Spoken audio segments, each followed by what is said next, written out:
പുഴയെ വീണ്ടെടുക്കാൻ ഒരുമിച്ച പ്രദേശവാസികൾ. ഏതാനും മാസങ്ങൾക്ക് മുൻപ് മിന്നൽ പ്രളയമുണ്ടായി നാശനഷ്ടമുണ്ടായ സാഹചര്യത്തിൽ വീണ്ടും ദുരന്തം ആവർത്തിക്കാതിരിക്കാനാണ് നാട്ടുകാർ ഒരുമിച്ചത്. നീരൊഴുക്ക് സുഗമമാക്കുന്നതിനായി പുഴയിൽ അടിഞ്ഞുകൂടിയ മാലിന്യങ്ങളും പുഴയിലേക്ക് ഇറങ്ങി നിൽക്കുന്ന മരങ്ങളും മറ്റും നീക്കം ചെയ്തു. ഒഴുക്ക് തടസ്സപ്പെടാൻ സാധ്യതയുള്ള ചില നിർമ്മിതികൾ പൊളിച്ചു നീക്കി. ഏതാനും മാസങ്ങൾക്ക് മുമ്പ് കൂട്ടാർ പുഴയിലുണ്ടായ മിന്നൽ പ്രളയത്തിൽ പാലം ഒലിച്ചു പോവുകയും വാഹനങ്ങൾ ഒഴുക്കിൽപ്പെട്ട് പൂർണ്ണമായി നശിക്കുകയും ചെയ്തിരുന്നു.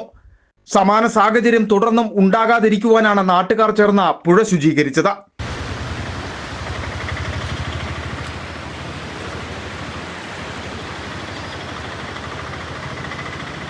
ഗ്രാമപഞ്ചായത്തിന്റെ നിർദ്ദേശപ്രകാരം കൂട്ടാറിലെ വ്യാപാരികളുടെ നേതൃത്വത്തിലാണ് ശുചീകരണം നടത്തിയത്. കൂട്ടാർ പുഴയുടെ സുഗമമായ നടത്തിപ്പിന് വേണ്ടിയിട്ട് വ്യാപാരി വ്യവസായിയും പഞ്ചായത്തിൻ്റെ സെക്രട്ടറിയുടെ നിർദ്ദേശപ്രകാരമാണ് നമ്മൾ ഈ പുഴ വൃത്തിയാക്കുന്നത്. മുൻപൊരിക്കൽ ഇവിടെ പ്രളയമുണ്ടായി ഈ പാലത്തെ മുഴുവൻ വെള്ളം കയറി വാഹനമൊക്കെ ഒലിച്ചു പോകുന്ന ഒരു സാഹചര്യം ഉണ്ടായി. അതിനി ഉണ്ടാകാതിരിക്കാൻ ഒരു ദുരന്തം മുന്നിൽ കണ്ടുകൊണ്ട് തന്നെ ഈ പുഴയുടെ വിവിധ ഭാഗങ്ങളിൽ അടിഞ്ഞുകൂടിയിരുന്ന മരക്കഷ്ണങ്ങളും ചപ്പുചവറുകളും നീക്കം ചെയ്തു. പുഴയിലേക്ക് ചാഞ്ഞു വളർന്നു നിന്നിരുന്ന മരച്ചില്ലകളും വെട്ടിമാറ്റി.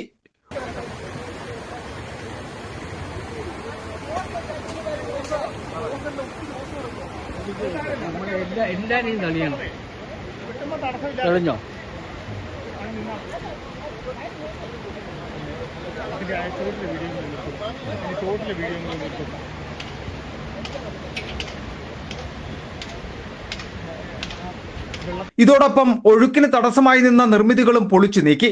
കരുണാപുരം ഗ്രാമപഞ്ചായത്ത് സെക്രട്ടറി ബ്രൈറ്റ്മോൻ, പഞ്ചായത്ത് അംഗം സുനിൽ കല്ലക്കാട്ട്, വിവിധ മത സാമുദായിക വ്യാപാരി പ്രസ്ഥാനങ്ങളുടെ നേതാക്കളായ ജോയി വർഗീസ, അജയൻ കാഞ്ഞിപ്ലാക്കൽ, ജിജി കുറുമാക്കൽ, നിസാം കൊച്ചുമുറിയിൽ, മധു മണ്ണാനി, ബിനോയ് സൂര്യ, ഹനീഫ ഇടശ്ശേരി, സതീശൻ പഴഞ്ഞിയിൽ, അലി റാവുത്തർ, സജി കുമരകമ്മെട്ട്, സാബു കൂട്ടാർ തുടങ്ങിയവർ ശുചീകരണ പ്രവർത്തനങ്ങൾക്ക് നേതൃത്വം നൽകി.